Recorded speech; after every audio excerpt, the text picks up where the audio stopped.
Hi and hello, welcome to relief the mind. മനുഷ്യന്മാർ ഒരു നിമിഷം കൊണ്ട് ഒരു മുന്നറിയിപ്പ് ഇല്ലാണ്ട് ഭൂമിയിൽ നിന്ന് അപ്രത്യക്ഷമാവുകയാണെങ്കിൽ എന്ന് സങ്കല്പിക്കുക. അങ്ങനെയാണെങ്കിൽ ഭൂമി എന്തായി തീരും എന്നുള്ളതാണ് നമ്മൾ ഈ വീഡിയോയിൽ പങ്കുവയ്ക്കുന്നത്. എൻ്റെ വീഡിയോ സബ്സ്ക്രൈബ് ചെയ്യാതെയാണ് കാണുന്നതെങ്കിൽ ദയവായി സബ്സ്ക്രൈബ് ചെയ്തിട്ട് വീഡിയോ കാണാൻ ശ്രമിക്കുക. ലൈക്ക് ചെയ്യുക, ഷെയർ ചെയ്യുക, കമൻറ്റ് ചെയ്യുക. ആദ്യ ദിവസങ്ങളിൽ ലോകം ഒരു പ്രേത നഗരം പോലെയായിരിക്കും. തിരക്കേറിയ റോഡുകളിൽ വാഹനങ്ങളൊക്കെ എഞ്ചിൻ നിലച്ചിട്ട് അനക്കമില്ലാതെ കിടക്കും. തുറന്നു കിടക്കുന്ന കാർ വാതിലുകൾ, കമ്പ്യൂട്ടറുകളുടെയും ടെലിവിഷനുകളുടെയും സ്ക്രീനുകൾക്ക് ജീവനില്ലാണ്ടാവും. മൊബൈൽ ഫോണുകൾ നിശബ്ദമാവും, അവയുടെ ചാർജ് തീർന്ന് എന്നേക്കുമായി പ്രവർത്തനരഹിതമാവും.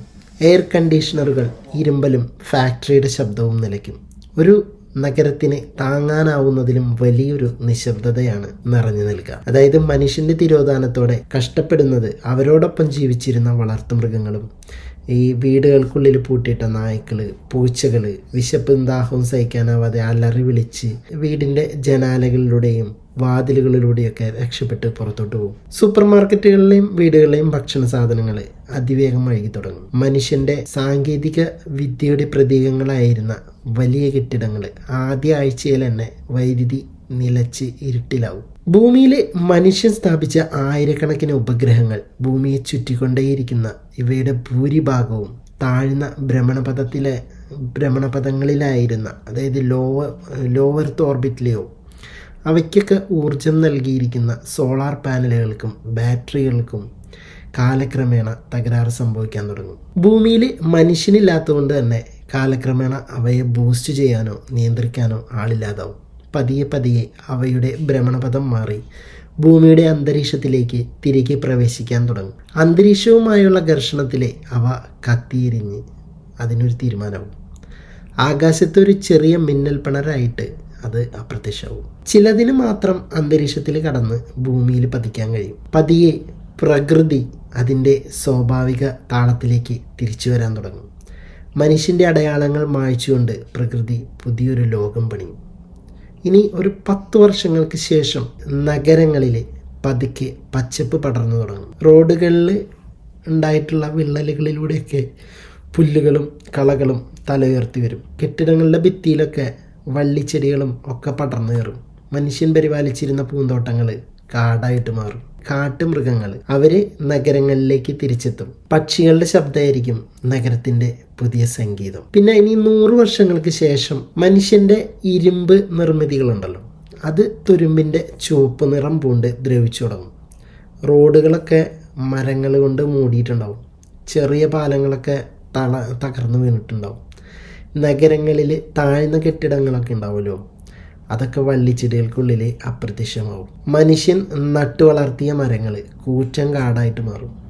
മനുഷ്യൻ്റെ കയ്യൊപ്പ് പതിഞ്ഞിരുന്ന വൻ ഡാമുകൾക്ക് ബലക്ഷയം സംഭവിച്ചിട്ടുണ്ടാവും.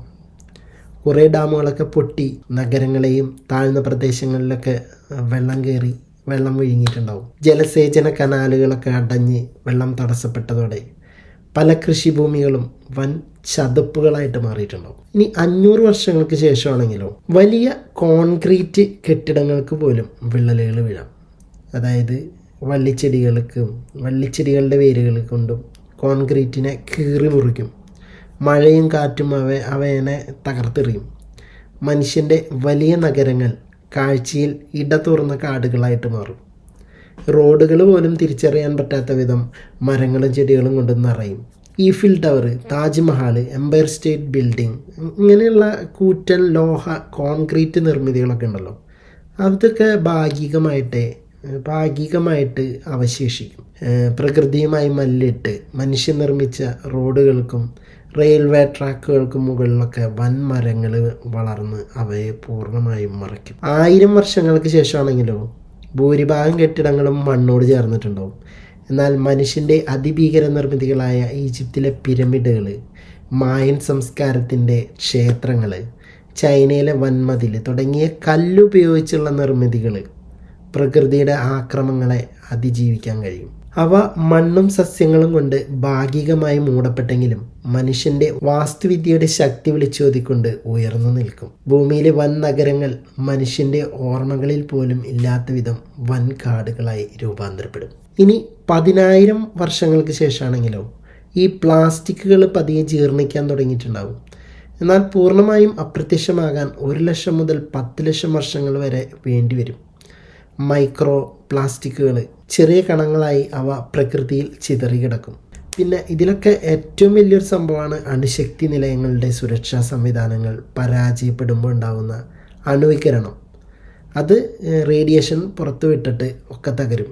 എന്നാൽ പ്രകൃതി പതിയെ ഈ അണുവികിരണങ്ങളെ ശുദ്ധീകരിക്കും. എങ്കിലും ചില പ്രദേശങ്ങളിൽ റേഡിയേഷൻ്റെ അവശേഷിപ്പുകൾ ദീർഘകാലം നീണ്ടു നിൽക്കും. അവിടെ പുതിയ തരം ജീവിവർഗങ്ങൾ, അതിനോട് ഇണങ്ങിയിട്ടുള്ള പുതിയ തരം ജീവിവർഗങ്ങൾ മുളച്ചു വരും. അവർ ജീവിച്ചു തുടങ്ങും. 1,00,000 വർഷങ്ങൾക്ക് ശേഷമാണെങ്കിൽ ഭൂമി പൂർണ്ണമായിട്ടും ഒരു ഭീമാകാരമായ കാടായി മാറും.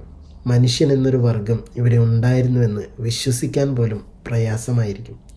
വൻ കെട്ടിടങ്ങളുടെ അവശിഷ്ടങ്ങൾ മണ്ണിൽ പുതഞ്ഞു പോയിട്ടുണ്ടാവും. ഗ്രാനൈറ്റ്, ക്വാർട്സ് പോലുള്ള കട്ടിയുള്ള ശിലകൾ ഉപയോഗിച്ച് നിർമ്മിച്ച ചില സ്മാരകങ്ങളും സ്വർണം, പ്ലാറ്റിനം പോലുള്ള ലോഹങ്ങളും മറ്റൊന്നുമില്ലാതെ മണ്ണിനടിയിൽ കിടന്ന് ഈ ലോഹങ്ങൾ ഓക്സിജനുമായി പ്രതിപ്രവർത്തിക്കാത്തതിനാൽ കാലം ഇവയെ നശിപ്പിക്കില്ലായിരിക്കും. മനുഷ്യന്റെ ഏറ്റവും വലിയ അടയാളമായി അവശേഷിച്ചത് ഈ ലോഹ ശകലങ്ങളും പിരമിഡുകളും മാത്രമായിരിക്കും. ഭൂമിയിൽ മനുഷ്യന്റെ അടയാളങ്ങൾ മാഞ്ഞു പോയപ്പോഴും ബഹിരാകാശത്ത് ചില അവശേഷിപ്പുകൾക്ക് മരണമില്ലായിരിക്കാം. അതായത് വോയേജർ ബഹിരാകാശ പേടകങ്ങൾ മനുഷ്യൻ എന്ന ജീവിവർഗത്തിന്റെ അവസാനത്തെ ദൂതുകളായി അപ്പോഴും അനന്തമായ പ്രപഞ്ചത്തിലൂടെ സഞ്ചരിച്ചുകൊണ്ടിരിക്കും. അവയുടെ ഗോൾഡൻ റെക്കോർഡുകളിൽ ഭൂമിയുടെ ശബ്ദങ്ങളും ചിത്രങ്ങളും സംഗീതവും ആലേപനം ചെയ്യപ്പെട്ടിട്ടുണ്ടാവും.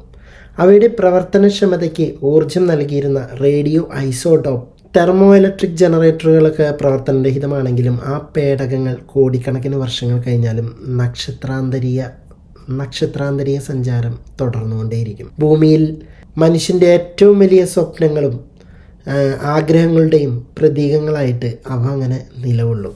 അവസാനം ഭൂമി വീണ്ടും ഒരു വൻ കാടായി മാറും. അതിൽ പുതിയ തരം വന്യജീവികളും മനുഷ്യൻ്റെ വളർത്തുമൃഗങ്ങളിൽ നിന്ന് പരിണമിച്ച പുതിയ വർഗ്ഗങ്ങളും മനുഷ്യൻ്റെ ഇടപെടലില്ലാതെ തഴച്ചു വളരുന്ന മരങ്ങളും ചെടികളും ഉണ്ടാവും. പ്രകൃതിയുടെ താളം വീണ്ടും പുനഃസ്ഥാപിക്കപ്പെടും. മനുഷ്യൻ്റെ ആവാസ വ്യവസ്ഥ ഇല്ലാതായതോടെ പുതിയ സസ്യജാലങ്ങളും ജന്തുജാലങ്ങളും ഭൂമിയിൽ ഉടലെടുക്കും. രോഗങ്ങൾ നിയന്ത്രിക്കപ്പെടുകയും പരിസ്ഥിതി സന്തുലിതാവസ്ഥ വീണ്ടെടുക്കുകയും ചെയ്യും. ഏകദേശം 3,00,000 വർഷം മാത്രം ഭൂമിയിൽ നിലനിന്ന മനുഷ്യൻ എന്നൊരു ജീവി ഇവിടെ ഉണ്ടായിരുന്നതിൻ്റെ നേരിയ അടയാളങ്ങൾ പോലും മാഞ്ഞുപോകും.